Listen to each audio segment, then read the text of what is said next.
Kartik private company में sales manager था। उसके माता पिता, पत्नी मीरा, बहन राधा और 2 बच्चे हैं। एक दिन मीरा कहती है, कार्तिक, बच्चों के स्कूल में एनुअल फंक्शन के लिए 2000 जमा करने पड़ेंगे। अरे अभी कुछ दिन पहले ही तो 10,000 जमा किए थे ना। हाँ, वो तो फीस और प्रोजेक्ट के पैसे जमा किए थे। अभी तो अगले महीने एडमिशन फीस और किताबों के पैसे भी जमा करवाने पड़ेंगे। 40 से 50,000 का खर्चा है। मीरा, इतनी तो सैलरी भी नहीं है मेरी, ऐसे कैसे काम चलेगा? तो मैं क्या करूं? बच्चे को सरकारी स्कूल में डाल दूं? मीरा, तुम जानती हो ना, मैं मुश्किल से 35 से 40,000 ही कमा पाता हूँ।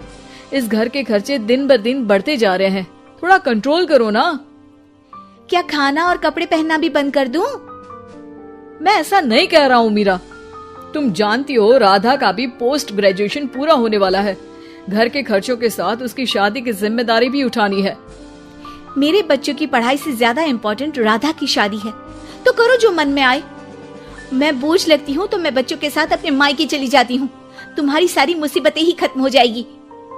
मीरा, मुझसे बहस मत करो।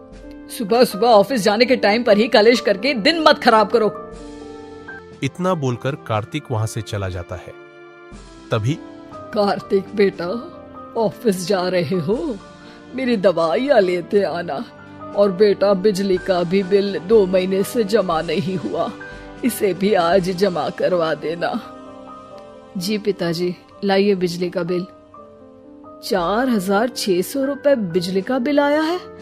माँ, मीरा, राधा, कितना ज्यादा बिल आया है। भैया, ये 2 महीने का बिल है और मैं तो सिर्फ फोन चार्ज करती हूँ। अरे बेटा, मैं तो गीजर से पानी गर्म करने के अलावा मेरे कमरे में एक पंखा और एक लाइट ही तो जलते हैं। मीरा, तो फिर इतना बिल कैसे आया? हाँ, सारा इल्जाम मेरे पर ही लगा दो ना। भाभी, आप भी तो एसी चलाती हो, उससे भी बिजली का बिल बहुत ज्यादा आता है ना। एसी मेरे मायके से आई है और वो भी अब सबकी आंखों में खटकने लगी है। मीरा, अपना मुंह बंद करो और आज के बाद तुम एसी नहीं चलाओगी। माँ, आप भी अपना पानी धूप में गर्म करके नहाया करो।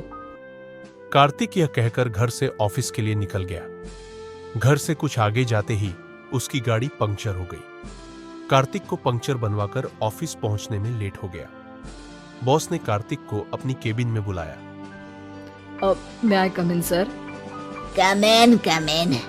बहुत लेट हो तुम। अब सॉरी सर, कुछ प्रॉब्लम्स की वजह से लेट हो गया। मुझे कुछ नहीं सुनना। तुम्हारा टारगेट कंप्लीट हुआ? अब नो सर, अभी बाकी है। क्यों? अब सर, मार्केट में बहुत रिसेशन चल रहा है, बिजनेस कहीं से मिल नहीं पा रहा। मैं अपनी तरफ से पूरी कोशिश कर रहा हूँ सर।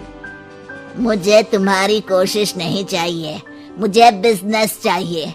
अगर तुमसे नहीं हो पा रहा है तो तुम रिजाइन कर सकते हो। अब नहीं सर, मुझे इस नौकरी की बहुत जरूरत है। मैं अपनी फैमिली का सिंगल अर्निंग पर्सन हूँ। मेरी जॉब चली गई तो मेरी फैमिली प्रॉब्लम में आ जाएगी सर। इसका ख्याल तुम्हें रखना चाहिए। जाओ यहाँ से, और बिना बिजनेस लाए मुझे तुम अपना मुंह मत दिखाना। कार्तिक बिजनेस की तलाश में इधर से उधर खड़ी धूप में सारा दिन भटकता रहता है और थका हारा जब शाम को घर आया। बेटा, मेरी दवाई ले आए और बिजली का बिल भर दिया। अब दवाई लाना भूल गया पिताजी, और बिजली का बिल जल्दी भर दूंगा। पर बेटा, याद से भर देना, वरना बिजली वाले बिजली काट कर चले जाएंगे। लीजिए पानी। बच्चों के एनुअल फंक्शन के लिए स्कूल में जमा करने वाले पैसे लेकर आए? अभी सैलरी नहीं आई है मेरा, और अकाउंट में ज्यादा पैसे भी नहीं बचे हैं। तो क्या बच्चों को स्कूल भेजना बंद कर दूं? बच्चे अगर इस साल एनुअल फंक्शन नहीं अटेंड करेंगे तो कोई पहाड़ नहीं टूट पड़ेगा। और अब तुम मेरा दिमाग खाना बंद करो। अरे, आप मुझ पर क्यों चिल्ला रहे हैं? कार्तिक गुस्से में घर से बाहर चला जाता है। अब मीरा रोने लगती है। भाभी, आप रोइए मत, टेंशन लेने से कुछ नहीं होगा। पर राधा, घर के भी खर्चे हैं। कार्तिक के गुस्सा करने से घर के खर्चे नहीं पूरे होंगे। पर मीरा बेटा, लड़ाई करने से भी कोई समाधान नहीं मिलेगा, उल्टा घर का माहौल ही खराब होगा। पर मुझे लगता है हमें भी घर के खर्चों में हाथ बढ़ाना चाहिए। मुझे योगा सेंटर में जॉब का ऑफर मिला है, मैं कल से ही जॉब ज्वाइन कर लूंगी। वैसे तो मुझे भी सिलाई आती है, मैं भी लोगों के कपड़े सिलना शुरू कर देती हूँ। हाँ बेटा, मैं भी तुम्हारा घर के कामों में हाथ बटा दिया करूंगी और काज बटन लगाकर सिलाई करने में भी सहायता करूंगी। मीरा, मैं तुम्हारे बच्चों के साथ मोहल्ले के बच्चों को भी ट्यूशन पढ़ाऊंगा। इसी बहाने मेरा टाइम पास भी हो जाएगा। इस तरह से अब घर के सभी सदस्यों के सहयोग से पैसों की समस्या दूर हो गई और सब खुश रहने लगे। इससे हमें सबक मिलता है कि एकता में कितनी ताकत होती है।